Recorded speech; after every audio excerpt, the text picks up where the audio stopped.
আমরা আজকে গরু কেনার জন্য আসছিলাম আমরাইত বাজার। ঢাকার মানুষ এবং আশেপাশের অনেক অঞ্চলের মানুষ এখানে ভিড় করেছে, যার কারণে আজকে আমরাইত বাজারে গরুর দাম অনেক চওড়া। গরুর তুলনায় মানুষ অনেক বেশি, প্রচুর ভিড়।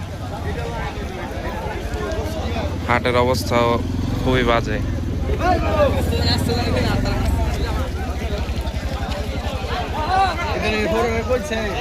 তারপরেও একটু কমে কুরবানির পশু কেনার মানুষের যে ইচ্ছা, সবাই চেষ্টা করতেছে একটু কমের মধ্যে সুন্দর পশুটি কেনার জন্য।